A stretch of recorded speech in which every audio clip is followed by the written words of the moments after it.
Barang siapa sabda Rasulullah yang ingin diluaskan rezekinya, barang siapa kata Rasulullah yang ingin dipanjangkan umurnya, maka di antara perintah Rasulullah falyasil rahimahu, maka adakan silaturahmi di antara kita semua ini. Mudah-mudahan dengan silaturahmi pada siang hari ini sesuai dengan sabda Nabi-Mu ya Allah, mudah-mudahan kita dimurahkan rezeki yang halal. Mudah-mudahan dengan silaturahmi pada siang hari ini ya Allah, mudah-mudahan kita dipanjangkan umur di dalam taat kepada Allah Subhanahu wa Ta'ala. Hadirin sekalian yang berbahagia, agama Islam ini merupakan agama Allah yang dibangun semenjak Nabi Adam alaihi salam. Jadi kalau saudara ditanya siapa yang membangun Islam, jawaban yang benar, Islam ini dibangun oleh 25 Rasul. Bukan hanya Nabi Muhammad yang membangun Islam ini. 25 Rasul. Mulai Nabi Adam alaihissalam membangun Islam. Dilanjutkan oleh nabi-nabi sesudahnya, Nabi Nuh, Nabi Ibrahim, Nabi Musa, Nabi Isa.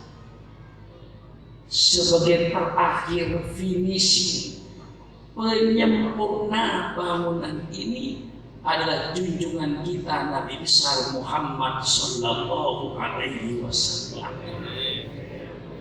Jadi Rasulullah akan menyempurnakan, menyelesaikan bangunan yang sudah dibangun sejak Nabi Adam. Prinsipnya semua Nabi seperti tadi dipidatokan oleh Kiai Sunhaji, dari Nabi Adam sampai Nabi Muhammad, ini fondasinya sama. Semuanya datang Nabi Adam mengajak umatnya supaya beriman kepada Allah Subhanahu wa Ta'ala, sujud kepada Allah, bukan sujud kepada Nabi Adam. Dan Nabi Adam bersama-sama dengan umatnya sujud kepada Allah. Ini merupakan fondasi. 25 Rasul itu seruannya sama satu, seruan tauhid. Datang Nabi Nuh, seruannya sama, mengajak umatnya hanya beriman kepada Allah Subhanahu wa Ta'ala, pencipta alam semesta.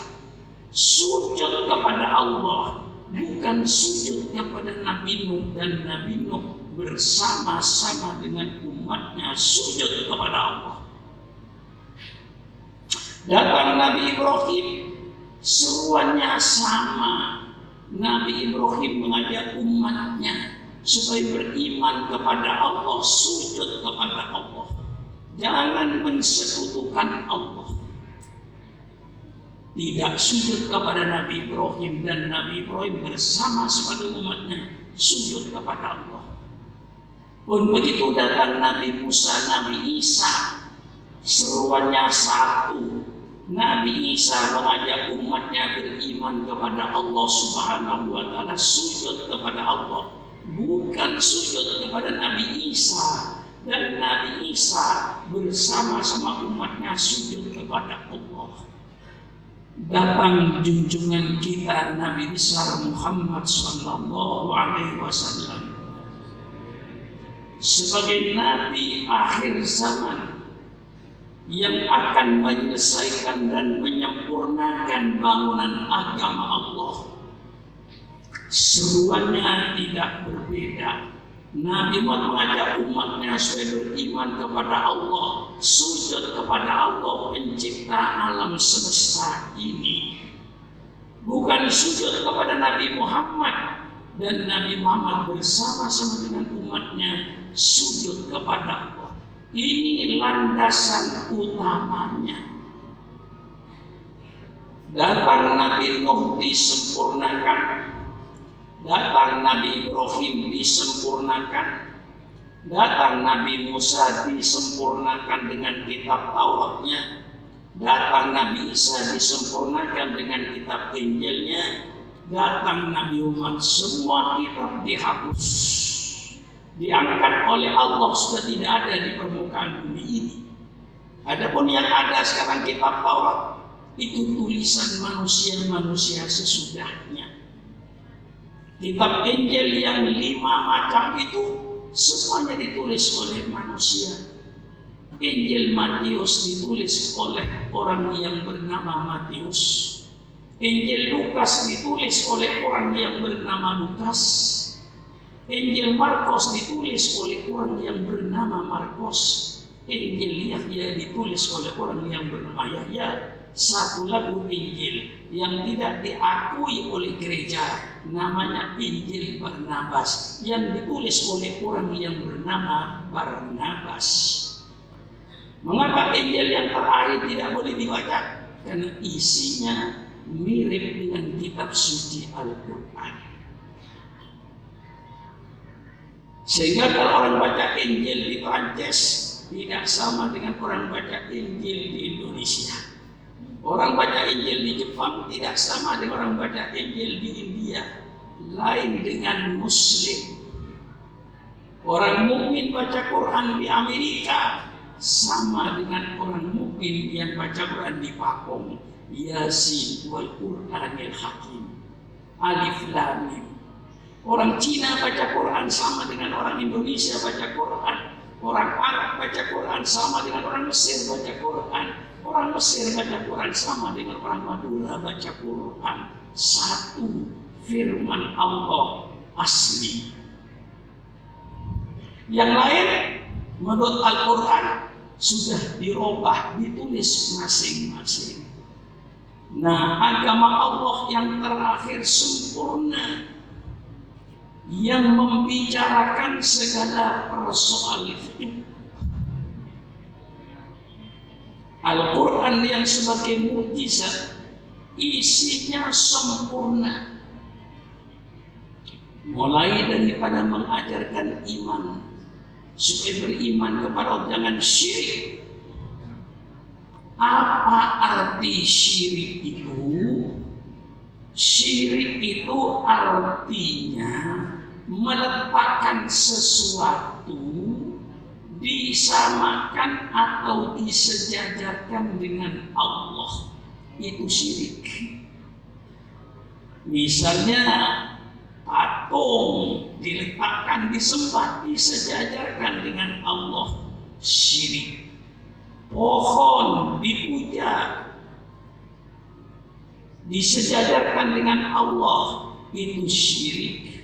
Manusia diletakkan, disamakan, disejajarkan, sekedudukan dengan Allah, itu namanya syirik. La syarika lahu. Tidak ada sekutu bagi Allah. Allah itu tunggal. Wa ilahukum ilahun wahid. Tidak ada yang menyerupai oleh Allah. Sebab semua alam itu diciptakan oleh Allah. Pasti yang membuat tidak sama yang dibuat. Akal sehat. Mana ada yang membuat sama dengan yang dibuat? Kalau yang dibuat sama dengan yang membuat, mana yang membuat, mana yang dibuat kalau sama? Tukang jahit pasti tidak sama dengan celana. Tukang kursi pasti tidak sama dengan kursi. Yang membuat pasti tidak sama dengan yang dibuat. Maka Allah sifatnya mukhalafatul lil hawadis. Allah pasti berbeda dengan apa yang ada ini. Karena apa yang ada ini diciptakan oleh Allah Subhanahu wa ta'ala. Ini ditanamkan oleh para nabi, para rasul. Nabi datang di samping menerangkan tauhid, Islam datang untuk mengatur segala tatanan kehidupan manusia. Mulai dari rumah tangga diatur oleh Islam begitu bagus. siapa laki-laki dan siapa perempuan yang boleh satu bantal. Diadakan undang-undang dan peraturan oleh Allah dengan hukum perkawinan, dengan akad nikah yang sah, dengan saksi, dengan pengantin berdua, dengan wali yang menikahkan. Alangkah indahnya Islam ini. Kemudian rumah tangga diatur. Tidak ada agama di dunia yang mengatur rumah mulai kamar depan sampai kamar paling belakang yang namanya toilet atau WC. Dari kamar depan diatur bagaimana jadi tamu dan bagaimana menjadi tuan rumah. Itu diatur oleh Islam. La tadkhulu buyutan ghayra buyutikum. Ini aturan kamu. Man kana yu'minu billahi wal yawmil akhir falyukrim dhaifahu. Ini aturan tuan rumah. Subhanallah. Kamar depan ada tata tertibnya. Kamar tidurnya ada tata tertibnya. Kalau mau tidur paling tidak Bismillahumma ahya wa amut. Syukur kalau masih bisa baca ayat kursi. Syukur masih bisa baca Qul huwallahu ahad Qul falaq bin nas. Syukur minimal Bismillahumma ahya wa amut. Bangun tidur diatur oleh Islam. Alhamdulillahilladzi ahyana ba'dama amatana wa ilaihi nusyur. Mana ada agama tunjukkan kepada surah makmun yang sempurna mengatur kehidupan manusia. Kamar makannya diatur oleh Islam. Bagaimana makan yang baik. Allahumma barik lana fima razaqtana wa qina adzabannar. Bismillahirrahmanirrahim. Dikunyalah makanan itu sehancur-hancurnya, sampai lebih hancur daripada bubur, sehingga perutmu nanti sehat, tidak ada sakit emah, karena jadi jaga perut itu. Rasulullah bersabda, nahnu qaumun la na'kul hatta najub wa idza akalna lam nashba. Kami kaum yang tidak makan kecuali merasa lapar, dan kalau makan tidak sampai kenyang untuk menjaga beban perut supaya selalu sehat. Subhanallah. Islam dapurnya diatur oleh Islam. La ta'kulu amwalakum bainakum bil batil. Jangan kau makan harta di antara kamu dengan cara yang batil. Maka ibu-ibu kalau mencuci beras, tanya sama berasnya, dari mana kau datang? Dari mana kau datang beras? Hasil ngerampok, hasil tipu orang, hasil korupsi, hasil sogok menyogok, hasil suap menyuap, haram. Islam.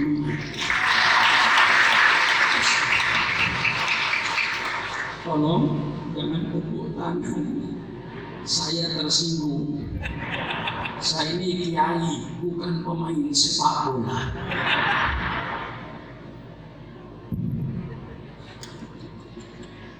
Kalau saya ditepukin tangan, saya tersinggung. Apa bedanya pemain sepak bola dengan kiai? Kalau saudara misalnya mau tepuk tangan, tolong ganti tepuk tangannya dengan Allah Akbar. Ganti tepuk tangannya dengan Subhanallah. Ganti tepuk tangannya Astagfirullah sesuai dengan pidatonya. Ya. Tapi yang sudah saya maafkan, tak apa-apa. Karena belum tahu tabiat saya di Jakarta, keluar satu lapangan tepuk tangan, saya larang. Nggak perlu tepuk tangan, takbir, Subhanallah, Astagfirullah. Itu yang keluar dari mulutnya orang Islam. Islam, saya fanatik dengan Islam ini. Karena saya kenal Islam. Tidak kenal maka tidak cinta. Saya kenal Quran, saya cinta sama Quran. bahwa Quran itu pasti dari Allah sebagai mukjizat kepada Nabi Muhammad, mukjizat yang abadi. Quran sebagai mukjizat sampai hari kiamat. Dan sekarang terbukti di tengah-tengah teknologi canggih inilah terbukti kalau Al-Quran itu mukjizat. Saya paham. Sanurihim ayatina fil afaq wa fi anfusihim hatta yatabayyana lahum annahu al-haq. Nanti kata Allah, fi'lun mudhari' dengan huruf sin, sanurihim, nanti kata Allah akan kami perlihatkan kepada si kafir-kafir ini tentang ayat-ayat Allah di seluruh penjuru hatta yatabayyana lahum, sehingga nanti nyata jelas pada mereka si kafir-kafir itu annahul haq, bahwa Quran itu benar, Quran itu bukan dari Nabi Muhammad, Quran itu pasti dari Allah. Sekarang orang kafir yang bicara seperti itu, sedikit saya kasih contoh. Seorang ahli kandungan di Amerika Serikat bernama Profesor Dr. Kit Elmore. Di dalam dia baca Al-Quran, "Tsumma khalaqna nutfata 'alaqatan falaqna mudghatan idhama fakasawna al-idhama lahma tsumma ansha'na khalqan akhar fatabaraka ahsanul khaliqin." Seorang ahli kandungan di Amerika itu melihat ayat ini, "Tsumma khalaqna nutfata 'alaqatan falaqna mudghatan idhama fakasawna al-idhama lahma." Kok ayat ini persis dengan ilmu kedokteran yang diketahui pada tahun 1976 tentang perkembangan sperma air mani di perut ibu. Setelah sekian minggu menjadi segumpal darah kayak lintah, setelah sekian minggu menjadi segumpal daging, sekian minggu tumbuh tulang-tulang tengkorak, tangan dan yang dibungkus oleh daging. Tsumma ansha'nahu khalqan akhar. Kemudian kami ciptakan makhluk baru dari sperma yang menjijikkan sekarang menjadi bentuk manusia. Profesor Dr. Elmore, ini pasti bukan ilmunya Nabi Muhammad. Pasti Nabi Muhammad tidak tahu ini. Nabi Muhammad bukan seorang ahli kandungan. Dia tidak pernah memegang perut perempuan. Kok Nabi tahu? Pasti ini ayat bukan dari Muhammad, pasti dari Allah. Tidak mungkin ilmu medis pada pada abad ke-7 belum ada Ronsen, belum ada USG. Bagaimana kok bisa tahu perkembangan sperma di perut seorang ibu? Sedangkan Nabi Muhammad bukan seorang dokter. Nabi Muhammad tidak pernah memeriksa kandungan. Kok bisa tahu? Dia yakin bahwa Quran ini bukan dari Nabi Muhammad, pasti Quran dari Allah. Dia ucapkan asyhadu an la ilaha illallah wa asyhadu anna Muhammadar Rasulullah. Ini Quran. Dan yang seperti ini sekarang bukan satu, puluhan orang barat. Seorang sarjana apoteker namanya Profesor Dr. Tahasin. Dia masuk Islam. Dia membaca Al-Quran. Kita baca, biasa saja kita membaca. Tapi dia yang pemikirannya cerdas.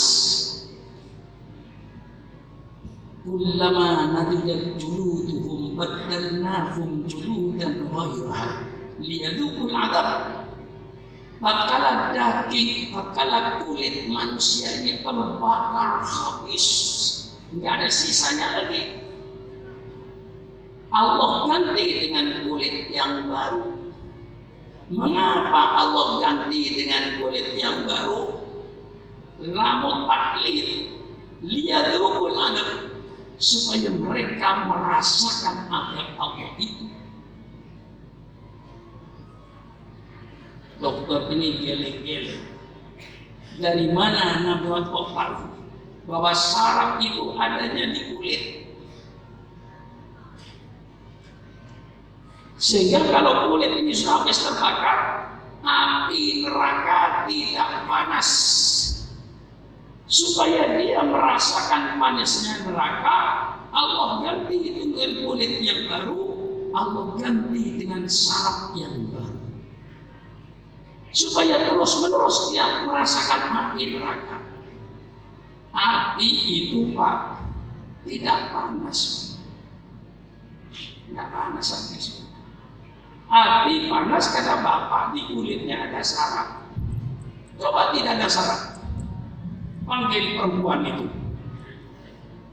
yang depan rambutnya panjang, maju ke depan sini. Saya ambil korek, saya pegang pangkalnya, rambutnya panjang, saya bakar rambut ujungnya. Rambut ujungnya lah terbakar, tapi dia tidak bakalan menjerit. Persilakan buktikan kalau api tidak panas. Apa pernah Bapak potong rambut, jerit-jerit karena rambutnya digunting? Hah? Pernah menjerit karena rambutnya digunting? Tidak, karena di sini tidak ada saraf. Dia pokok dibakar pun tidak ada rasanya, dipotong pun tidak ada rasanya. Tapi kalau boleh jangan coba-coba diiris dengan pisau. Sakit gak kira-kira? Tidak percaya saya buktikan sekarang. Sambilkan curi. Tapi kalau curi, potong rambut, enggak apa-apa. Enggak sakit itu karena tidak ada saraf. Nah, seorang dokter ini, Profesor Dr. Tasir ini, kok Nahmat bisa tahu kalau saraf itu di kulit? Tidak mungkin dia tahu. Tidak mungkin yang dia tahu kalau saraf itu adanya di kulit. Tidak ada saraf. Pernahkah Pak Haji dipotong kukunya menjerit? Mengapa tidak menjerit? Tidak ada. Quran yang berbicara bahwa saraf itu adanya di kulit. Kullama nadidat juluduhum baddalnahum juludan ghairaha liyadhuqul adab. Dia yakin ini ilmu bukan ilmunya Nabi Muhammad. Pasti Nabi Muhammad tidak tahu ini, tapi dikasih tahu oleh yang menciptakan, penciptanya. Dia otomatis yakin bahwa Quran itu bukan dari Nabi Muhammad. Quran pasti dari Allah. Asyhadu an la ilaha illallah wa asyhadu anna Muhammadar Rasulullah. Ini orang barat. Kalau saya cerita begini puluhan manusia, profesor, doktor yang masuk Islam itu bukan orang sembarangan, bukan orang bodoh-bodoh di Amerika yang masuk Islam itu. Juga masuk Islam itu yang cerdas-cerdas, yang mereka ngerti. Saya tambah satu aja biar 53. Masih banyak kalau cerita ini. Ya. Seorang profesor doktor dari Prancis bernama Profesor Dr. Jacques Fish, ahli kelautan. Semua laut di dunia dia nyelam. Asal ada berita laut paling dalam, dia nyelam. Dia selidiki di dalam. Ada apa di dalam laut ini? Suatu ketika dia nyelam di laut, dia menjumpai dua mata air. Satu mata air yang tawar, lebih enak dari air kita ini, lebih sedap. Menjumpai lagi mata air yang asin. Tapi anehnya dua mata air itu tidak bercampur. Biar dibawa oleh arus tetap terpisah. Aneh kata dia. Begitu dia keluar dari laut, ketemulah dengan ulama-ulama di Timur Tengah. Dia katakan Al-Quran sudah bicara. Walladhi marajal bahraini hada akhun furat wa hada mil'un ujaj. Di dalam laut itu ada dua mata air, kata Quran. Satu mata air yang tawar, satu mata air yang asin, yang keduanya tidak bercampur. Seolah-olah Allah dikasih dinding, padahal tidak. Kaget dia ketika dikatakan di Quran ada. Dia tahu siapa Nabi Muhammad, namun tidak pernah mandi di laut, apalagi nyemplung ke laut, mandi pun tidak pernah. Tapi ternyata Rasulullah diceritakan oleh Allah bahwa di laut itu ada dua mata air. Akhirnya dia yakin bahwa Quran ini pasti bukan dari Nabi Muhammad, pasti dari Allah. Allah berfirman 1400 tahun yang lalu, "Sanurihim ayatina fil afaq wa fi anfusihim." Nanti akan saya perlihatkan kepada mereka tentang tanda-tanda keagungan Allah di seluruh dunia, di seluruh ufuk. Dan dia nanti ada di dalam diri mereka, dan nanti dia akan berkata bahwa Quran itu benar dari Allah, bukan dari Nabi Muhammad. Kalau dari Nabi Muhammad itu disebutkan oleh Kiai Sidadi itu namanya hadis. Quran. Nah, ini Al-Quran sebagai mukjizat. Isinya mulai mengajarkan iman kepada Allah, mengajarkan tauhid wa ilahukum ilahu wahid. Jangan kau menjadikan sesuatu apapun saja disamakan, disederajatkan dengan kedudukan Allah. Itu kau telah syirik kepada Allah, tidak ada ampunan. Dan Islam menanamkan iman itu dengan berpikir. Al-Quranlah satu-satunya kitab yang membangunkan otak manusia yang sedang tidur, supaya otaknya dipakai, supaya berpikir. Sehingga di Quran puluhan ayat, afala ta'qilun, apakah kau tidak berakal? Seandainya Quran tidak masuk ke Indonesia, orang Indonesia tidak tahu apa akal itu. Coba cari guru bahasa Indonesia. Apa bahasa Indonesianya akal itu? Ya, ada guru bahasa Indonesia. Apa bahasa Indonesianya akal? Kenapa capa itu dan akal? Nah, kenapa capa itu dan? Nyari. Tak kira benar. Bahasa Indonesianya akal tidak ada. Seandainya Quran tidak masuk ke Indonesia, kata-kata akal nggak ada di Indonesia ini. Quran yang bilang afala ta'qilun al-aql, afala yatafakkarun, berpikir, pikiran. Bahasa Indonesianya apa? Nah, kalau bingung tapi kenapa? Nilai orang sejauh.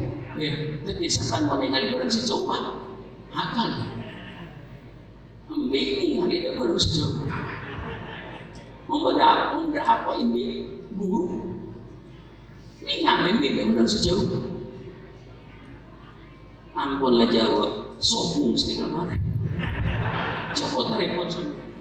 Apa bahasa Indonesianya berpikir? Nggak ada. Cari pesantren bahasa Indonesia.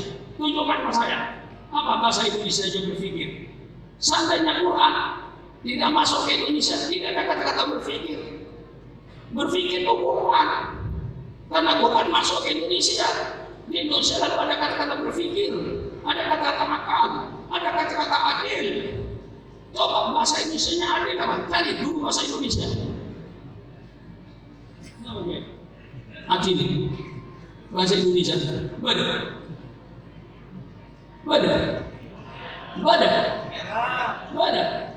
Ada. Seandainya Quran tidak masuk ke Indonesia, nggak ada kata-kata adil di Indonesia ini. Subhanallah, hebatnya Quran. Penjumat ibadah. Innallaha ya'muru bil adli wal ihsan. Innallaha ya'muru bil adli wal ihsan. Tiap Quran. Kalau tidak ada Quran, tidak ada adil di Indonesia ini. Maka kadang-kadang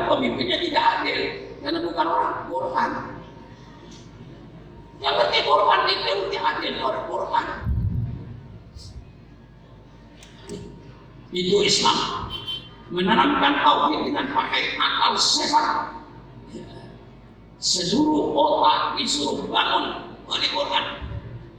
Afala yanzuruna ilal ibli kaifa khuliqat wa ilas samai kaifa rufi'at wa ilal jibali kaifa nusibat wa ilal ardi kaifa sutihat. Pakai otakmu. Apakah kau tidak melihat bagaimana Allah menciptakan unta di padang pasir, membawa barang berkuintal-kuintal, tidak minum 3 hari, sanggup. Karena itu binatang padang pasir, bukan di Bangkalan, tidak usah dikasih unta, kasih kebo. Dikira bukan? Bangkalan beri kerboy, somai badan. Kerboy, panas sekali, orang ke somai ngilang. Ini kan, saya kan itu macam itu. Cepat jaga, ya sahabat boleh. Asa panas, kalau boleh. Mungkin sahabat akan makan, kira-kira macam ini. Itu Allah Subhanahu wa Ta'ala pelajari oleh kaum binatang-binatang ini. Namanya ilmu biologi istilah sekarang. Wa ilal jibali kaifa nusibat. Lihat kau gunung itu bagaimana tegak. Kadang-kadang gunung itu meletus. Pakai otakmu, pelajarilah ilmu yang namanya ilmu vulkanologi, ilmu tentang pegunungan. Subhanallah. Wa ilas sama'i kaifa rufi'at. Kau lihat bagaimana bintang-bintang di langit itu ditinggikan oleh Allah. Langit ditinggikan tanpa tiang, tidak roboh. Pelajari oleh kau tentang ilmu astronomi, tentang ilmu perbintangan. Subhanallah, Quran itu. Pelajari itu semuanya. Wa ilal ardi kaifa sutihat. Lihat kau pada bumi yang didatarkan oleh Allah. Mengapa didatarkan? Untuk bertani, untuk pemukiman, maka sawah itu datar. Tidak ada sawah miring. Mesti datar untuk pertanian. Subhanallah, subhanallah. Ini Quran. Quran mengajarkan soal ibadat yang disebut rukun Islam tadi. Islam berbicara soal ilmu pengetahuan. Seperti saya contohkan tadi, masih banyak lagi ilmu pengetahuan dalam Al-Quran yang sekarang digali oleh orang Barat. Maka Al-Quran sebagai mukjizat, orang Barat menemukan Quran berkata, ini Quran sudah bicara 1400 tahun yang lalu. Penemuan-penemuan sekarang ini, Quran sudah bicara 1400 tahun yang lalu. Sekian miliar bintang di langit, sudah sekian miliar tahun berputar dengan kecepatan sekian ribu kilometer per jam. Tidak pernah keliru, tidak pernah tertabrakan, semuanya on time. Kalau sekarang tanggal berapa? Tanggal berapa? Bulan Agustus. Kalau sekarang tanggal 25 Agustus subuh. Katakanlah kalau jam waktu Indonesia bagian barat jam 4:30 lebih 10 menit. Tanggal 25 Agustus tahun 21, 22, 23, tahun 30 subuh. Setiap tanggal 25 Agustus mesti jam 4:30 lebih 10 menit. Subhanallah. Mana yang diatur manusia yang beres? Tunjukkan kepada saya. Mana yang beres? Yang diatur manusia semua tidak ada yang beres. Berapa dengan saya? Itu ada Pak Polisi hadir. Pak Polisi ngatur lalu lintas, tidak boleh belok, satu arah, betul? Kasih lampu merah, kuning, hijau, betul? Satu arah supaya tidak tabrakan. Tapi kenyataannya tabrakan. tabrakan, jalan terus. Mengapa? Yang ngatur manusia. Kalau yang ngatur Allah beres. Dari bulan Safar jadi bulan purnama, balik jadi bulan Sawit, tidak pakai keliru. Apa pernah saudara masih tanggal 1 lalu purnama yang keluar di mana tidak? Tidak pernah. Mengapa beres? Yang ngatur Maha Kuasa. Beres.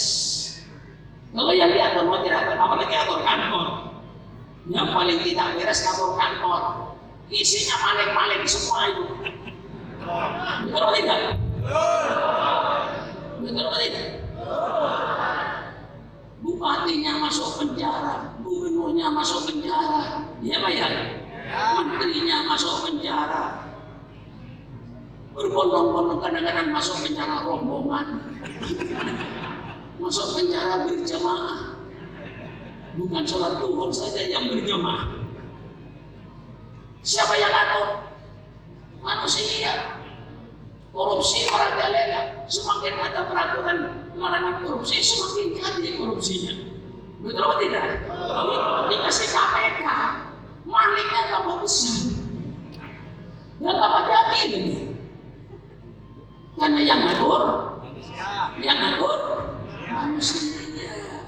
Allah yang ngatur langit dan bumi. Beres. Betul. Ditanamkan keimanan, ditanamkan ibadat, ditanamkan berumah tangga, ditanamkan oleh Allah bagaimana bermasyarakat, ditanamkan bagaimana berekonomi.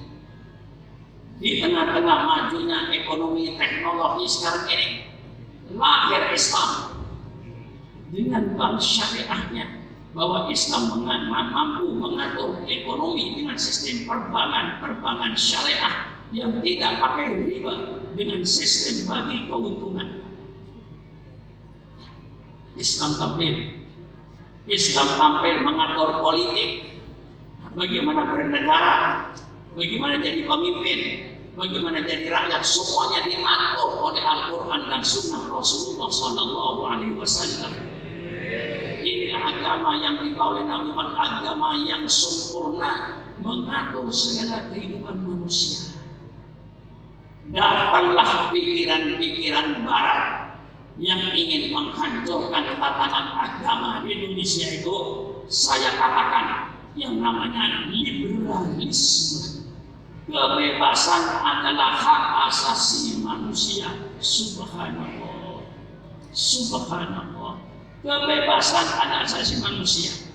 Ini paham dilahirkan oleh orang-orang Barat yang mereka trauma terhadap agama mereka. Mereka trauma dari agama mereka. Akhirnya karena trauma terhadap agamanya, mereka ingin membebaskan diri daripada agama yang membelenggu kebebasan orang. Sehingga dia lahirkan paham liberalisme. Kebebasan adalah asasi manusia. Inilah yang menghancurkan agama.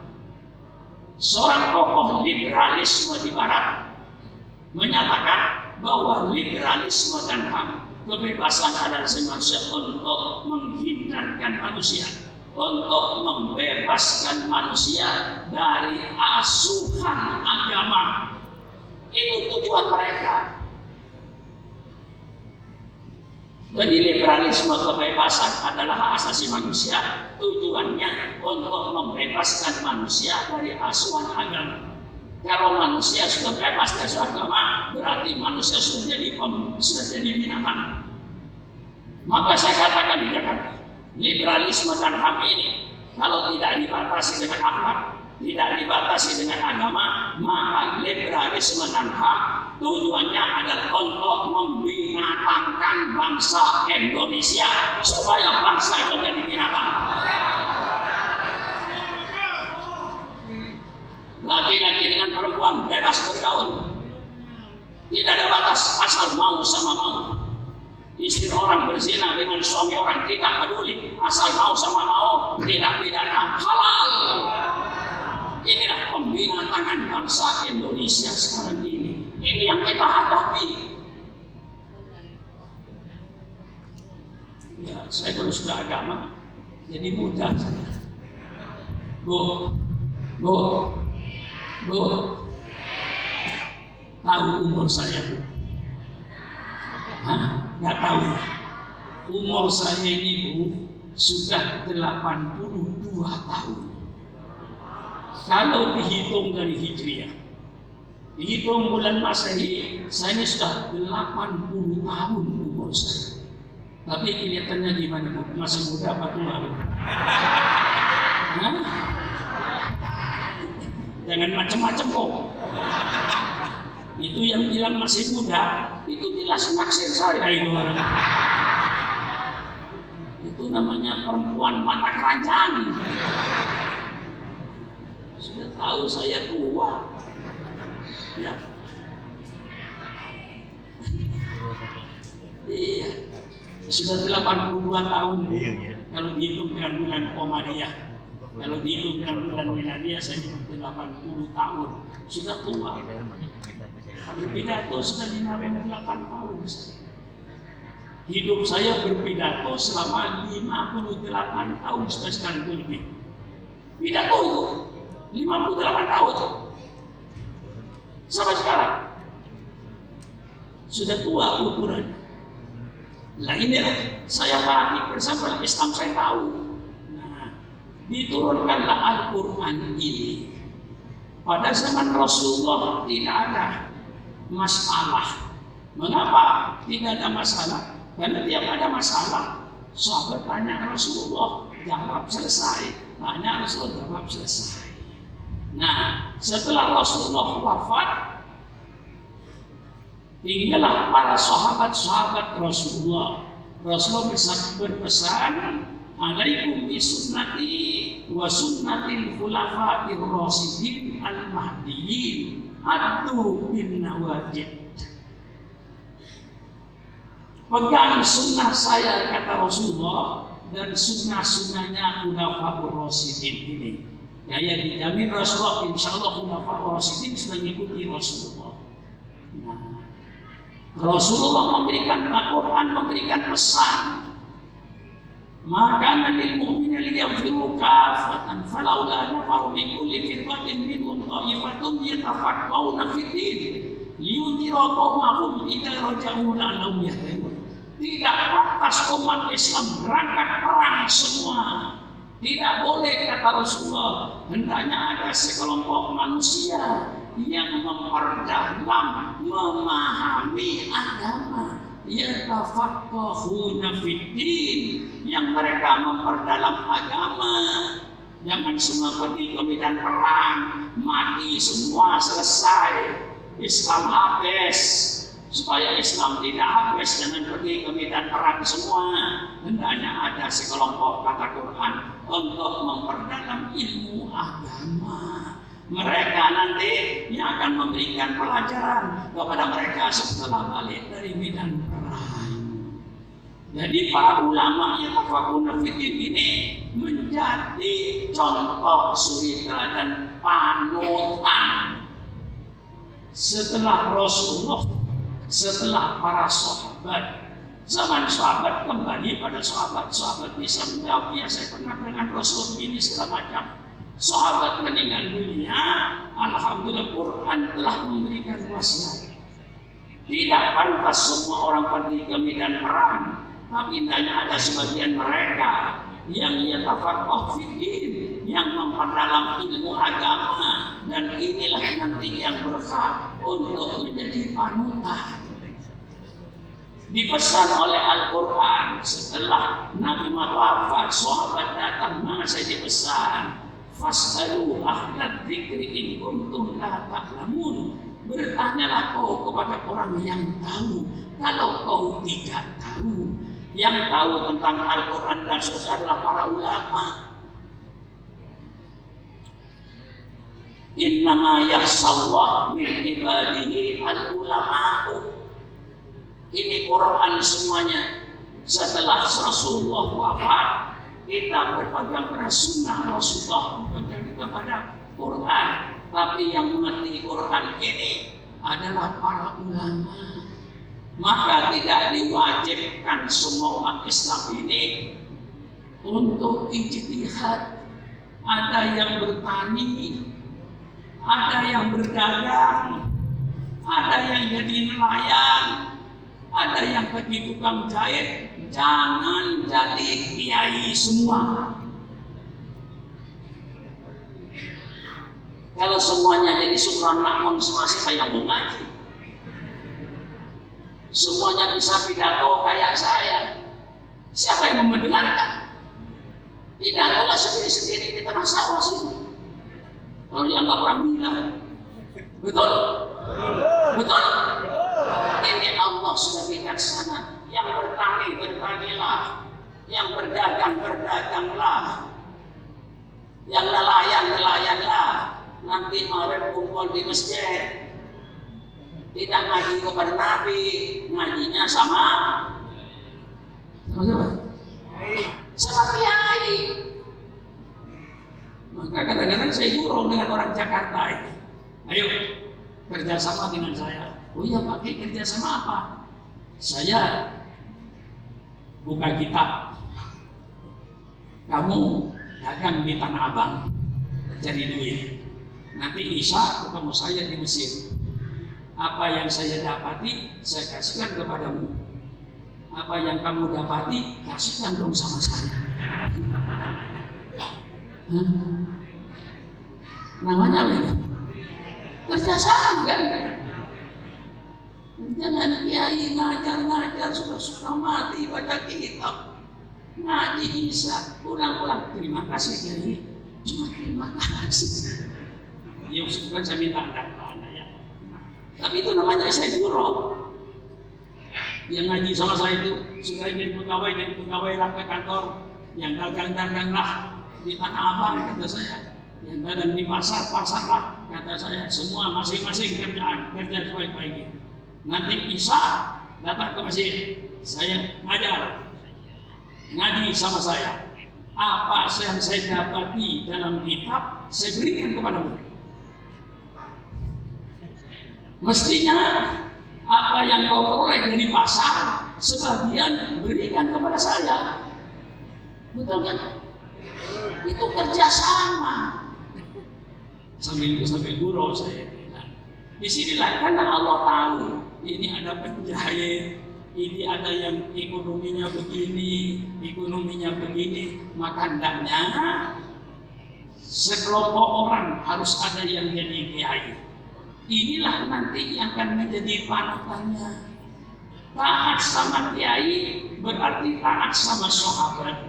Taat sama sahabat berarti taat sama Allah dan Rasulnya. Itu sudah pasti. Maka ulama itu sebagai pewaris kata Nabi, al-ulama'u warathatul anbiya. Ulama itu pewaris Nabi. Nabi tidak meninggalkan emas, tidak meninggalkan sawah. Nabi meninggalkan Quran dan hadis yang tadi dikatakan oleh Kiai Sondani, taraktu fikum amrayni lan tadillu ma tamassaktum bihima kitabillah wa rasulih. Saya tinggalkan dua perkara, Al-Quran dan Sunnah, dan kau tidak bakalan sesat selama kau berpegang kepada keduanya. Maka sebagian Muslim yang namanya ulama, ya tafaqahuna fiddin, mereka konsentrasi, merenungkan, mengkaji, menggali Al-Quran ini. Alhamdulillah disimpulkan oleh para ulama 4 imam yang diakui di dunia ini. Imam Abu Hanifah, Imam Malik, Imam Syafi'i, Imam Ahmad, keempat-empatnya inilah orang yang yatafaqahuna fiddin. Ya tentu dalam pemahaman agama yang mendalam itu ada perbedaan. Tapi perbedaannya tidak dalam soal pokok. Itu yang harus dikaji. Dalam soal pokok tidak ada berbeda mereka. Dalam soal tauhid tidak ada berbeda mereka. Berbeda mereka hanya memperdalam pemahaman daripada ayat-ayat Allah. Dan semua pemahamannya benar. Saudara bertekad bahwa madhhabul arba itu sebenarnya benar. Tapi mereka orang tawadhu. Bukan berarti pendapat mereka itu salah. berdasar Quran dan hadis. Kalau Rasulullah berkata bahwa hadis sahih itu adalah madhabku, kalau ada pendapat saya yang berbeda dengan hadis yang sahih, lemparkan pendapat saya di balik tembok itu, kata Imam Syafi'i. Itu bukan berarti pendapat Imam Syafi'i itu bertentangan, itu sifat tawaduknya, sifat rendahnya, seolah-olah dia merendah. Kalau pendapat saya berdasarkan dalam Quran hadis, lemparlah pendapat saya. Padahal pendapat Imam Syafi'i semuanya tidak ada yang tidak berdasarkan Quran dan hadis. Saya kasih contoh secara gamblang dahulu supaya tahu perbedaannya. Ayatnya satu, pendapatnya banyak. Semua Imam Syafi'i, Imam Ahmad, Ibnu Hanbal, Imam Maliki dipegang satu ayatnya, idza kuntum ila sholati fagsilu wujuhakum wa aydiyakum ilal marafiq wamsahu bi ru'usikum wa arjulakum ilal ka'bayn. Ini ayat dulu. Tapi pendapat mereka berbeda. Kata Imam Abu Hanifah, yang penting anggota badan yang disebut oleh Quran cuci. Mau cuci kaki duluan persilakan, mau cuci muka duluan persilakan, mau tangan dulu persilakan. Yang penting anggota wudhu yang ada di Quran basuh semua. Mengapa Imam Abu Hanifah berkata begitu? Kata Imam Abu Hanifah, kalau saya berkata di dalam masjid Abu Bakar dan Umar dan Utsman dan Ali, apakah harus Abu Bakar duluan yang masuk masjid? Belum tentu. Mungkin Ali masuk duluan, mungkin Umar masuk duluan. Yang penting 4 orang itu ada di masjid. Maka yang penting anggota wudhu dicuci. Wow, itu tidak menunjukkan tertib. Tidak salah Imam Abu Hanifah. Kemudian Imam Syafi'i, ibda'u bima bada Allah.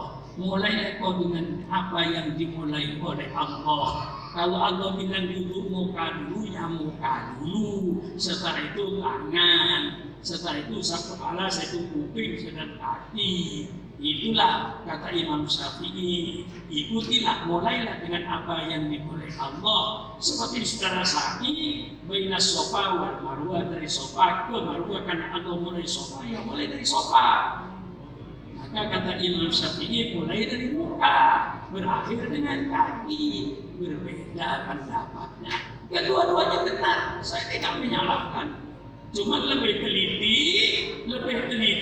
kepada Imam Syafi'i. Tertib wudhu itu. Nah, ini misalnya mereka berbeda. Tidak berbeda yang pokok. Kata Imam Abu Hanifah, siku itu tidak usah dibasuh.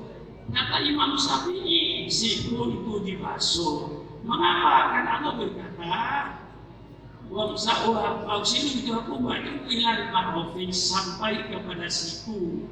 Kata-kata ila itu dalam bahasa Arab maknanya dua. Ada ila berarti batas, ada ila berarti dengan. Jadi kalau Allah berkata basuh tangannya sampai dengan siku, Imam Abu Hanifah berpaham basuhlah tangannya sampai batas siku. Sama dulu. Kalau saya punya pembantu 2 orang, saya perintahkan dia pembantu sapu mesin itu sampai halaman. Yang satu menyapu supaya masjid saja, halamannya enggak. Loh, halaman kok tidak? Pak Kiai bilang sapu masjid sampai halaman, jadi halaman enggak. Yang satunya sapu sampai halaman. Halaman dulu, kok disapu sampai lihat Pak Kiai bilang sapu masjid itu sampai dengan halaman. Kedua-duanya benar nggak kira pembantu saya? Itu namanya pengalaman. Oke, misalnya. Jadi perbedaan itu tetap bagi kita menjadi marojek setelah Rasulullah wafat, sahabat wafat, kepada ahli warisnya kita ini. Ahli warisnya siapa? Al-ulama'u warasatul Dan dia yang mengerti. Imam Syafi'i yang lebih mengerti dari seorang makmum terhadap Al-Quran. Umur 7 tahun dia sudah hafal Quran. Dan dia ngaji ke Imam Malik, ngaji ke Imam Abu Hanifah, tapi kepada muridnya Imam Abu Hanifah. Dia tidak ketemu dengan Imam Abu Hanifah. Tapi Imam Syafi'i dan Malik berguru persis. Bergurunya kepada Imam Malik. Imam Ahmad, Imam Malik berguru kepada Imam Syafi'i. Nah, inilah lalu semuanya mengikuti Imam Syafi'i, ikuti mazhab yang benar. Kita kebetulan orang Indonesia di mazhab Syafi'i, yang menurut pendapat saya lebih hati-hati daripada mazhab yang lain. Mazhab Imam Ahmad Ibnu Hanbal itu lebih cenderung kepada Quran dan hadis, memperhatikan hadis. Tapi bukan berarti dia tidak pakai ilmu fikih, tetap dia pakai ilmu fikih. Di antara pengikut Imam Ahmad Ibnu Hanbal ini ada yang terlalu ekstrim, yang lahirlah Wahabi. Lahir Wahabi. Wahabi itu dilahirkan oleh seorang alim yang bernama Muhammad bin Abdul Wahab. Muhammad bin Abdul Wahab itu yang mendapatkan, yang menggerakkan faham Wahabi itu di Najd. Nah, waktu itu untuk menggerakkan Wahabi ini, Muhammad bin Abdul Wahab itu dibantu oleh kolonel dari Inggris. Itu sejarah. Nah, jadi seorang kafir ini, kalau ada orang Islam berumur berbeda, itu dia cepat-cepat membantu. Bukan membantu, semuanya dibantu oleh dia supaya perbedaan semakin tajam. Datang ke Muhammadiyah, bela Muhammadiyah, hebat. Datang ke NU, bela NU, supaya Muhammad dengan NU itu tegang. Itu teorinya si kafir. Paham? Kayak sekarang ini kita diadu antara FPI diadu dengan Ansor, padahal sama-sama ahli sunnah wal. Itu jelas sekarang ini diadu dengan kita sama itu. Habib Rizik itu ajarannya sama dengan kita. Kawan saya akrab itu. Misalnya, jadi kalau ada orang Islam berbeda sedikit, langsung si kafir datang kedua-duanya ini. Satu bela ini, bela itu, semua semakin runcing perbedaan itu. Waktu itu dibantu oleh kolonel Inggris Muhammad bin Abdul Wahab ini. Niatnya bagus Muhammad bin Abdul Wahab ini. Niatnya untuk membersihkan Islam dari ajaran-ajaran yang bukan Islam, khususnya di bidang tauhid mau dibersihkan supaya Islam jadi murni, Quran dan hadis itu simbol dia. Tapi kemudian dia kebablasan, berlebihan, tujuan yang baik akhirnya orang berlebihan. Akhirnya semua apa yang tidak ada zaman Rasulullah bid'ah. Kullu bid'atin dhalalah wa kullu dhalalatin finnar. Semua bid'ah sesat, semua sesat masuk neraka. Apa bid'ah itu? Apa yang tidak ada zaman Nabi itu bid'ah. Ekstrim. Sehingga keluar dari ajaran yang benar. Bid'ah itu sesuatu yang baru yang tidak ada pada zaman Rasulullah. Kemudian pertanyaannya, apa barang yang baru yang tidak ada zaman Rasulullah pasti jeleknya?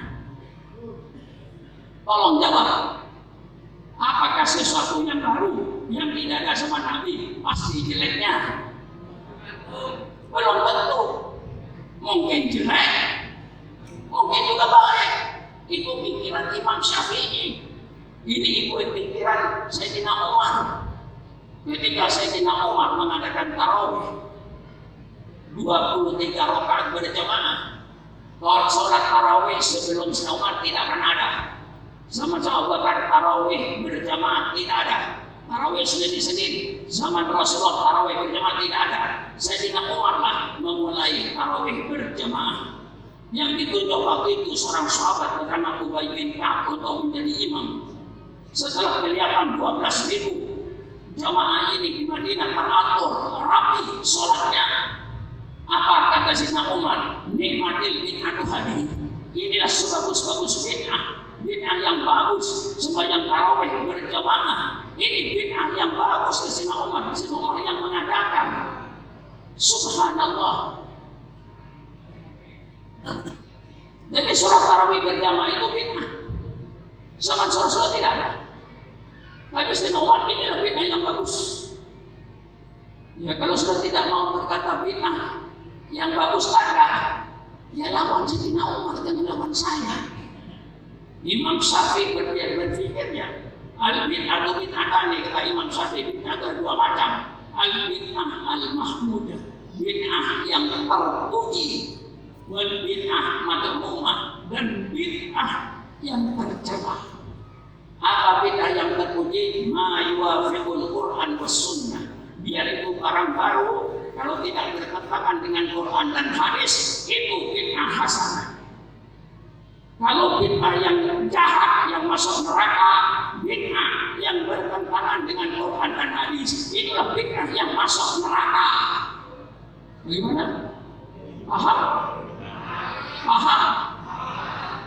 Saya pernah diskusi dengan Mubaligh Wahabi sebanyak 135 Mubaligh Wahabi yang digaji oleh Saudi. Dikumpulkan di puncak, bicara dengan saya. Akhirnya dia tidak bisa menjawab apa-apa. Anda sadar perintah Allah itu ada bermacam-macam perintah Allah. Ada perintah Allah yang Allah tentukan tempat dan waktunya. Namanya haji. Waktunya ditentukan 9 Dzulhijjah sampai 13 Dzulhijjah. Tempatnya ditentukan di Masjidil Haram, di Tanah Haram, Mina, Musdalifah, Arafah. Tempatnya ditentukan, waktunya ditentukan. Di luar itu bid'ah. Bid'ah neraka. Ada ibadat Allah, ibadat yang Allah perintahkan, hanya tempatnya saja. Waktunya bebas, umroh. Tempatnya di Tanah Haram, di Masjidil Haram. Waktunya akan bebas 24 jam kali 1 tahun. Laksanakan umroh. Waktu tidak dibatasi. Ada perintah Allah yang Allah kasih waktu saja. Tempat bebas. Sembahyang 5 waktu. Mau sembahyang di sawah, persilakan. Mau sembahyang di tepi sungai, persilakan. Mau sembahyang tepi laut, persilakan. Mau sembahyang di rumah, persilakan. Afdolnya di masjid. Paham? Nah ini orang Wahabi yang tidak paham. Saya katakan kepada mereka, ini yang Anda tidak paham. Ada perintah Allah yang Allah tidak menentukan tempatnya dan Allah tidak menentukan waktunya. Banyak itu perintah baca Quran. Kapan baca Quran? Kapan saja. Ya. Di mana baca Quran? Di mana baca Quran? Di mana saja. Kapan baca Quran? Kapan saja. Lalu Muslimat NU mengadakan kesepakatan.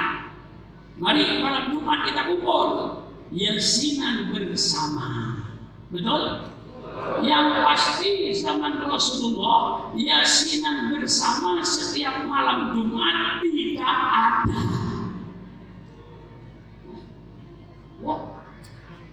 Tidak ada.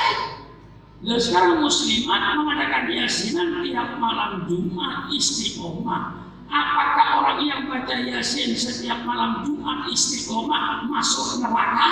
Tolong jawab. Itu saja. Tadi tolong jawab kepada Wahabi-Wahabi ini, bukan pada saudara. Saudara yang menjawab. Sama Wahabi-Wahabi yang saya bicara itu. Tolong jawab. Apakah orang bacanya setiap malam Jumat istiqomah yang zaman Nabi tidak ada, kita adakan sekarang? Apakah masuk neraka? Tolong jawab. Tidak ada yang berani jawab.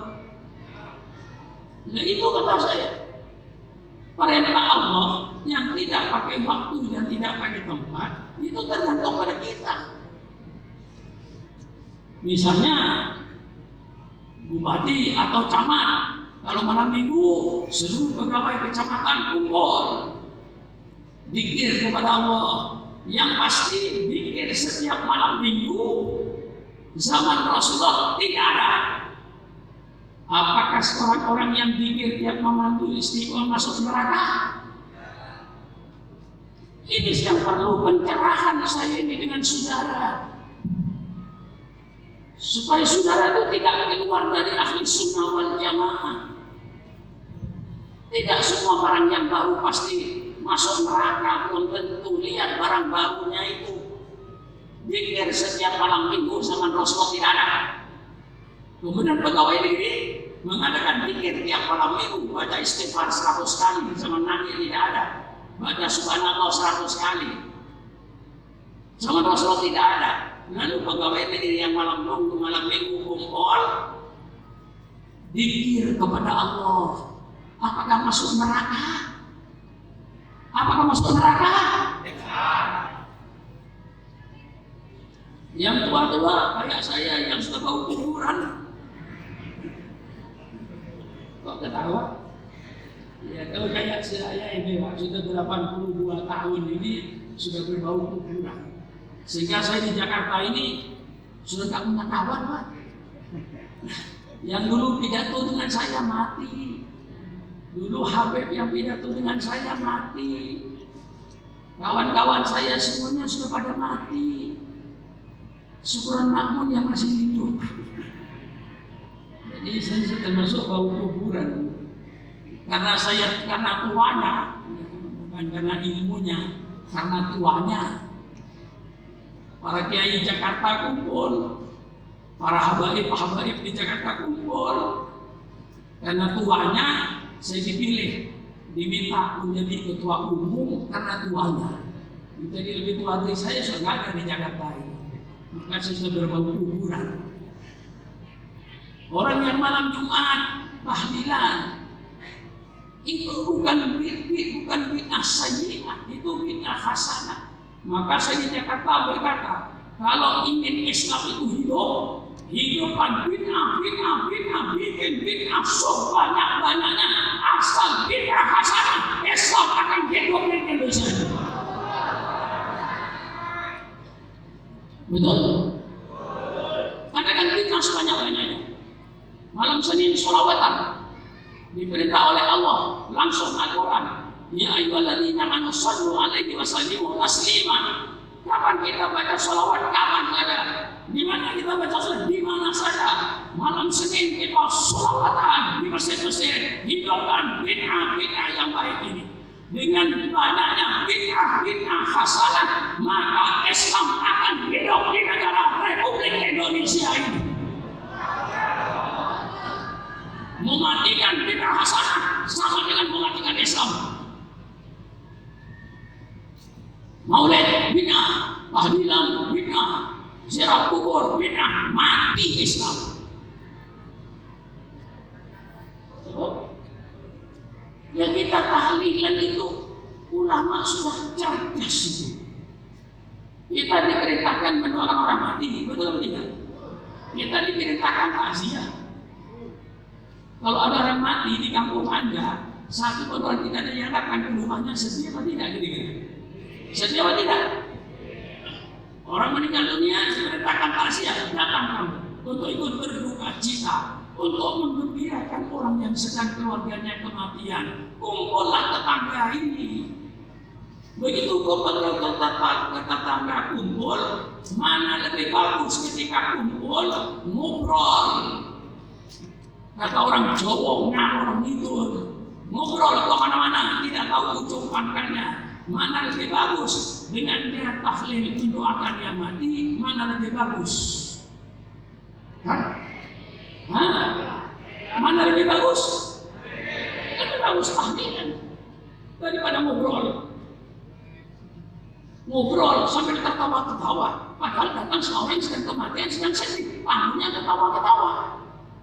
Kamu nggak tahu diri. Benar tahu ulang tahun saya takziah. Takziah itu sudah merasakan sedih. Mendoakan orang mati diperintah oleh Allah. Alladzina ja'u min ba'dihim yaquluna rabbana ighfir lana wa li ikhwanina alladzina sabaquna bil iman. Orang-orang yang datang sesudahnya, dia berkata, ampunilah dosa kami dan ampunilah dosa-dosa orang yang telah mendahului kami. Mendoakan orang mati perintah Allah. Kapan? Kapan saja. Betul. Kalau saudara kakeknya mati 6 tahun yang lalu, boleh nggak didoakan sekarang? Boleh nggak? Boleh nggak? Apalagi didoakan ketika kematiannya. Lebih afdol. Sudah 6 tahun pun didoakan masih boleh. Apalagi ketika meninggal dunia. Kita tahlilan, kita baca Yasin, kita doakan. Bukan meminta kepada orang mati. Saudara ziarah Wali Songo bukan meminta kepada Wali Songo. Bukan minta kaya ke Wali Songo, bukan minta itu dipenuhi hutangnya kepada Wali Songo, tidak.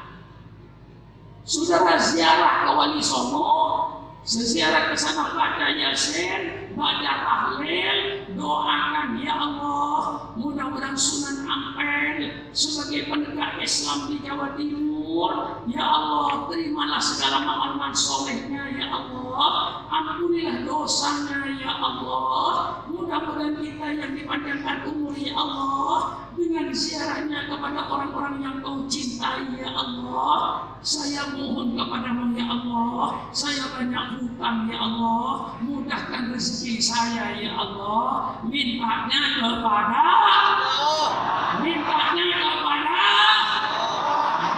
minta kepada kubu.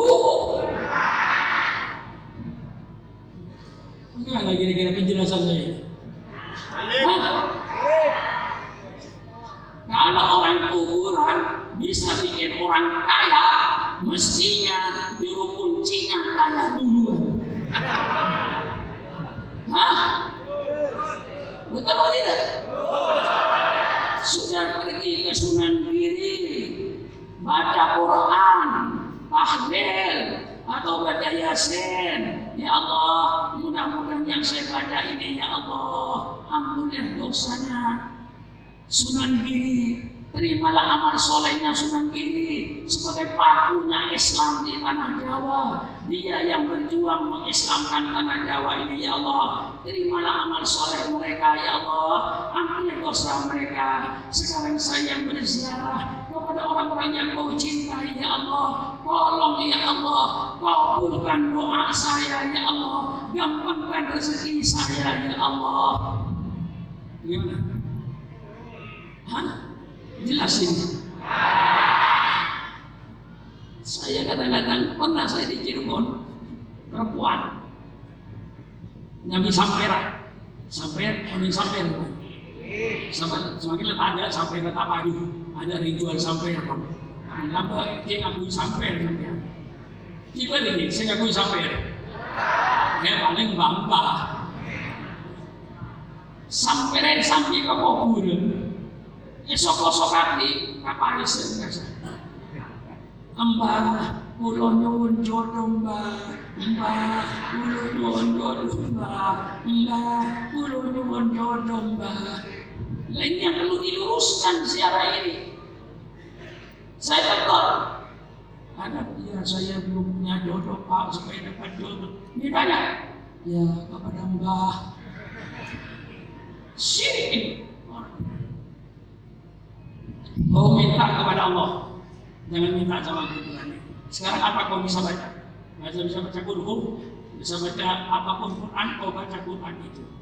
Kemudian kau doakan, mudah-mudahan Sunan Gunung Jati ini sebagai pejuang Islam di tanah Jawa Barat. yang banyak rintangannya pada waktu itu. Mudah-mudahan oleh Allah diterima amal solehnya, mudah-mudahan oleh Allah diampuni dosanya. Kemudian mau menghadapi Allah, mudah-mudahan dengan ziarah saya ke tempat orang-orang yang Kau cintai ya Allah. Saya mohon kepadamu ya Allah, kabulkanlah doa saya ya Allah. Mintanya sama siapa? Mintanya sama siapa? Sama Allah, bukan minta sama kuburan. Datang ke kuburan mendoakan. Yang di kuburan itu diterima apa tidak? Allah, amal kita untuk orang kuburan diterima. Yang tidak diterima itu amal dia.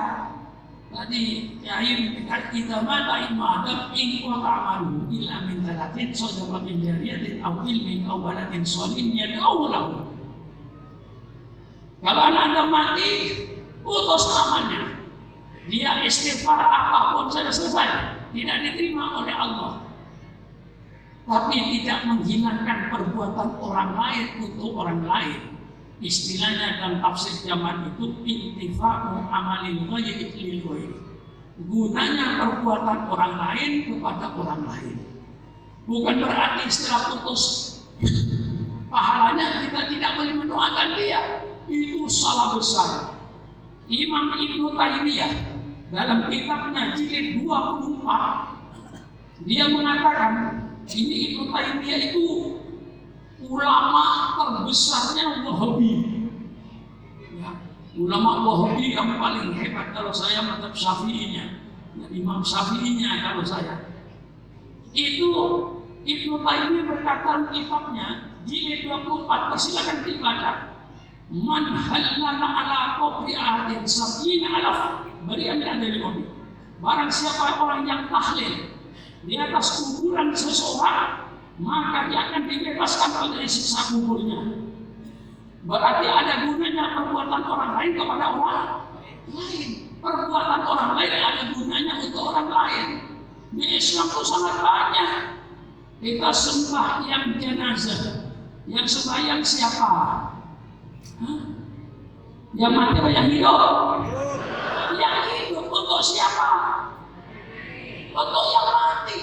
Kalau perbuatan orang yang hidup tidak ada gunanya bagi orang mati, tolong sembahyang jenazah dilarang seluruh dunia. Gimana ngajinya? Mantap. Mantap. Kalau perbuatan orang hidup tidak sampai ke orang mati, tolong sembahyang jenazah dilarang seluruh dunia. Sembahyangnya saja yang hidup.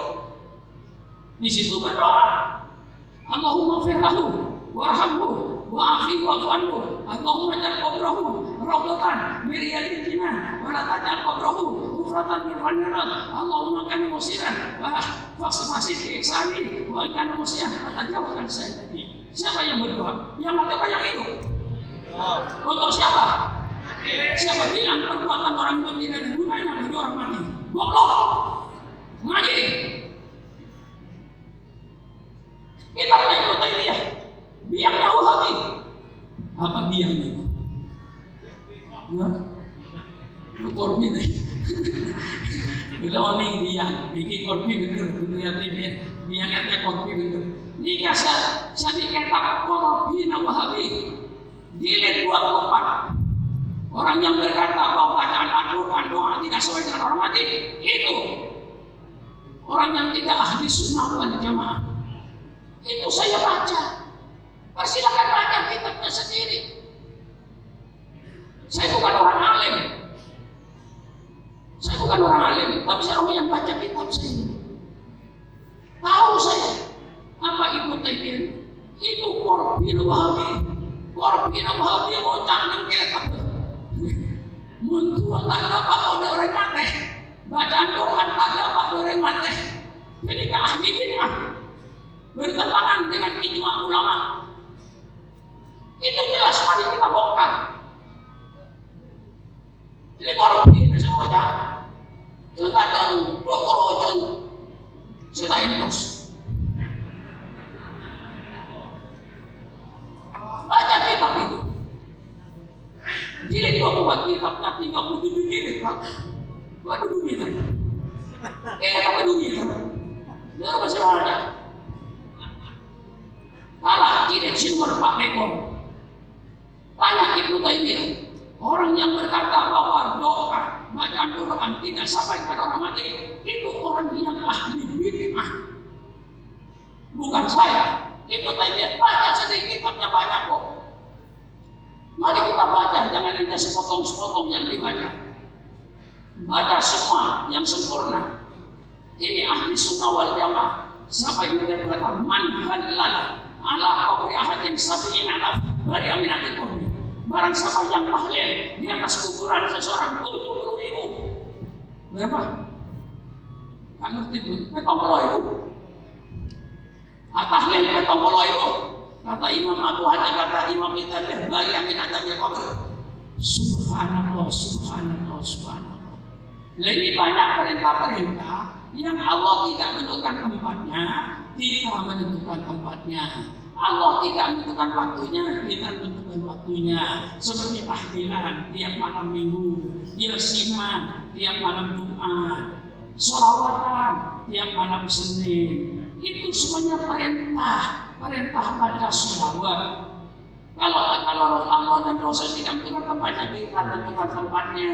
Malam Seninan sholawatan, malam Jumat yasinan, malam Minggu yang bau kuburan tahlilan.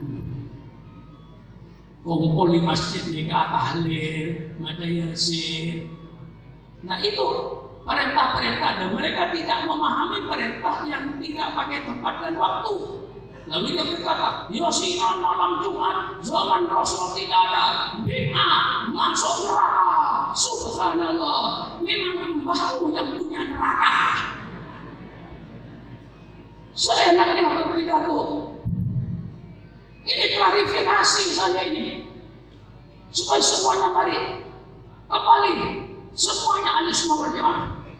Ada pun cuma berbeda kecil-kecilan kayak Imam Syafi'i dengan Abu Hanifah tentang wudu, itu tidak usah diperbesar. Kecuali kalau perbedaan itu di bidang akidah. Jaga jangan sampai syirik kepada Allah, jangan menyebutkan Allah. Tawassul itu tidak menyebutkan Allah. Saya berdialog dengan ulama nomor 1 di Saudi, namanya Syekh bin Baz. Orangnya buta dari kandungan, tapi dengan keramat dari Allah, yaitu hafal Bukhari, hafal Muslim, Abu Dawud, Sunan Sita dia hafal, padahal dalam keadaan buta dari kandungan. Kalau tidak kena pertolongan Allah, tidak kena keramah dari Allah, tidak mungkin dia bisa hafal itu. Karena Allah menjadikan dia seorang alim. Ini juga termasuk Qordina Wahabi. Tapi setelah saya ketemu dengan dia, tidak ada masalah yang perlu dipertentangkan. Saya ketemu dengan dia. Dengan saya dikenal bagus dia. Walaupun dalam keadaan tidak melihat, dia dengar suara saya. Kalau saya umrah ke Starom atau haji, dia ngajar di Maqam Ibrahim. Habis ngajar kadang-kadang saya datang. Ya Syekh, nurid anak hadat masih ada di film masa ini ya. Dia langsung, saya syukran di Indonesia. Nah, syukran mau. Balas ya saya syukran. Kemudian hilang ini. Sudah, jangan di masjid. Besok ke rumah saya sebelum zuhur. Sembahyang suatu dengan saya di rumah, makan, minum. Ayo bicara. Saya datang ke rumahnya. Bicara saya. Tidak ada sebenarnya ini Qordina Wahabi. Tapi sebenarnya tidak ada hal perbedaan yang prinsip dengan saya. Ketika saya bersara, ya Syekh, ma hukmu ziaratil kubur? Ziarah kubur hukumnya kata saya bebas. Haram. Dia jawab persoalan kubur layak wa la yadur. Kuburan itu tidak memberikan manfaat dan tidak memberikan bahaya. Enggak bahaya dan enggak berbahaya, enggak bahaya dan enggak berguna. Itu kuburan. Kata saya tanya, saya bebas. Qara'tu fil hadis anna Nabi sallallahu alaihi wasallam bagi bukan Ramadan sanabiyah. Saya baca di hadis bahwa Rasulullah ziarah ke kuburan bagi setiap tahun sebelum Ramadan. Setiap tahun sebelum Rasulullah ke bagi. Apa kata dia kepada saya? Dia syukuran asyara al-masu'al al-basri. Ziarah yang sesuai dengan syariat Islam itu tidak apa-apa. Kemudian lalu saya tanya, bagaimana ziarah kubur yang sesuai dengan syariat Islam? Dia jawab, asyara al-masu'al na'natu lahu walanatu. Ziarah yang benar ke kuburan itu kita mendoakan orang kuburan, bukan minta kepada kuburan. Saya datang bebas ke kuburan Wali Songo di Indonesia. Saya tahlil, saya baca Yasin, saya mendoakan dia. Mudah-mudahan diterima amal solehnya. Kemudian saya berdoa, ya Allah, mudah-mudahan dengan ziarah kubur saya ke orang-orang yang kau cintai, ya Allah, mudah-mudahan doa saya diterima oleh Engkau, ya Allah. Tambahlah ilmu saya, gampangkan rezeki saya. Tidak ada syirik. Saya tidak minta pada kuburan. Kalau misalnya di kuburan di alam barzah, lalu Sunan Ampel berdoa, ya Allah, mudah-mudahan yang berziarah kepada saya, ya Allah, kabulkan doanya. Itu tidak ada salahnya, karena itu bukan untuk dirinya. Kalau saya kayak orang tua saya ziarah di Sampang, saya baca Yasin, baca Quran, tahlil, saya doakan, ya Allah, mudah-mudahan ayah saya diampuni dosanya, diterima amal solehnya, ya Allah. Mudah-mudahan, ya Allah, dengan ziarah saya ke kuburan ayah saya, ya Allah, mudah-mudahan kau terima doa saya, ya Allah. Mudahkan urusan saya, ya Allah. Tidak ada hubungan dengan orang tua saya minta. Apa kata Syekh bin Baz kepada saya ketika itu? Ya Syekh Sukron, in kunta aliman fasna ma syi'ta. Kalau engkau orang alim, Syekh sudah kerjakan menurut kemauanmu. Engkau tahu dalilnya, enggak usah tanya sama kiai lain. Sama itu bebas sama saya. Ikut ta'aliman pas nama sih. Inilah saya lambangkan bagaimana kita ziarah kubur supaya tidak syirik. Bagaimana kita ini mendoakan orang mati, bagaimana kita beribadah, mengadakan tahlilan, mengadakan yasinan, mengadakan peringatan maulid, semuanya.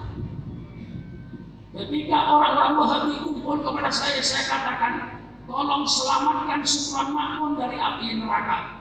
Kalau sekiranya apa yang dikerjakan Supran Makmun termasuk bid'ah, yang ada maksud masuk neraka, tolong selamatkan Supran Makmun dari api neraka. Saya mengadakan peringatan maulid karena Nabi memperingati maulidnya. Contohnya saya katakan kepada mereka ketika suilan Nabi sallallahu alaihi wasallam yaumil itsnin, mengapa Rasulullah berpuasa pada hari Senin? Apa saja pada Senin? Mencepat tinggi apa saja tinggi? Sunat. Kanjeng Nabi tanya, sampeyan biasanya puasa satu hari Senin, Kanjeng Nabi. Kanjeng Nabi jawab, saya puasa hari itu hari kelahiran saya. Yaumun wulidtu fi. Berarti Rasulullah menghormati kelahirannya. Rasulullah menghormati dengan puasa hari Senin. Kita kadang-kadang juga puasa hari Senin. Nah, kita menghormati kelahiran Nabi. Tentu dengan cara-cara kita yang tidak melanggar Quran.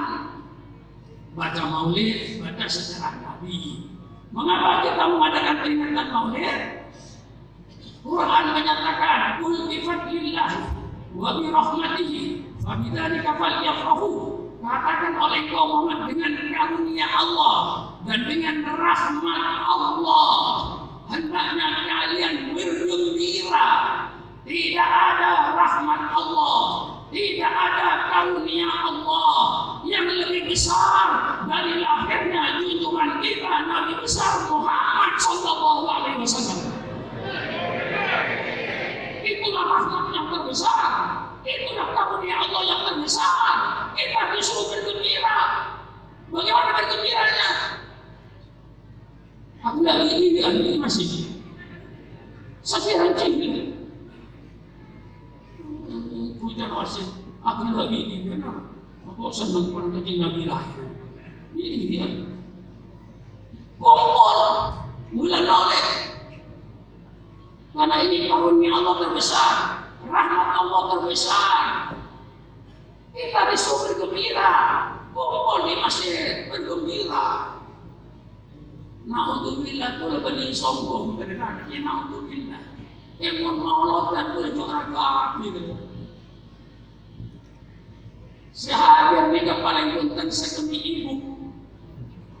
Sering roh mereka sesuai istri ibu mulai kita ada. Bapak kasih.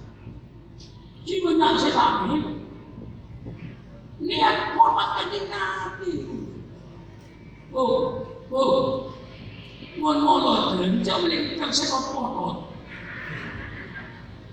Allah dan berjuangnya potong. Ada orang ini. Mon dan bu nyari cempaka. Si kurang itu kasih. Kondonan nomor situ nomor 2. Kita akui kanjeng Nabi. Kalau akui sambian. Kanjeng Nabi lagi potong. Biros saya sambil. Kanjeng Nabi lagi saya potong. Coba lagi si curhat kasih sendiri. Allah mungkin Nabi. Bismillahirrahmanirrahim. Saya potong lehermu karena saya cinta sama Nabi Muhammad. Ayam saya potong kepalamu karena saya cinta sama Nabi Muhammad. Seni kawan mulatan jahat. Seperti itu sehari mulut. Pak, tidak doon. Kita bikin sombong, apa dia sambil. Apa dia kesokan mari sama nero mulut dari kita si jerajo. Nyari bici rempo, ini koros. Lagi tu orang, nyari siapa? Mana jadi mari? Udah tenaga melenasi, kita sampai sekolah catering. Satu catering 2 orang, Sekolah catering, ngakui 20 orang, makan selapangan sendiri. Nasi kuburi, kambing, ayam, mulut, asal-asalan, lecek lancenya, giliran 2 lancong, giliran sekarang yang saya buat cuma tempe ini kayak gini. Kenapa? Itu kau tempe mulut dan tempe dia tempe so tempe sampean. Mulut buku, nyari tidur sejarah cukup aku kanjeng Nabi bukti. Cuma saya kurang saja terus sedih. Saya katakan sama seorang Wahabi, kalau ini sama, luruskan saya. Dalam acara maulid saya tunjukkan.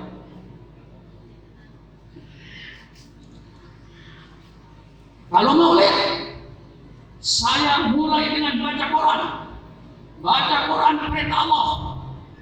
Setelah baca Quran, saya mulai dengan baca sholawat. Ya Rabbi salli ala Muhammad, ya Rabbi salli alaihi wasallam. Sholawat perintah Allah. Setelah itu tausiah. Ulama-ulama yang hadir saya suka kasih nasihat. Tausiah perintah Allah. Mau'izatul hasanah perintah Allah. Setelah itu saya suruh doa. Yang hadir seperti 5 kiai doa. Semuanya giliran doa.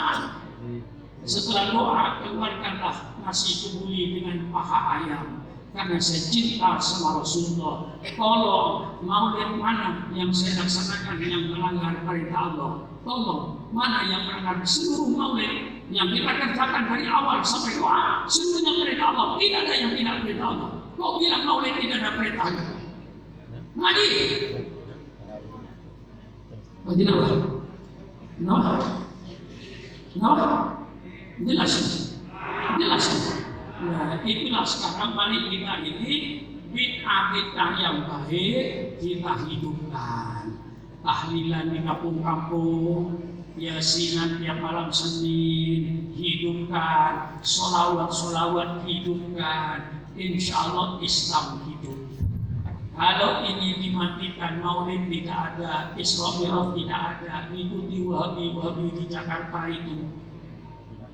Maulid tidak ada, peringatan nuzul Quran tidak ada, Isra Mi'raj tidak ada, orang mati kayak matinya kucing, tidak ditahlilin, tidak apa-apa. Matilah Islam ini.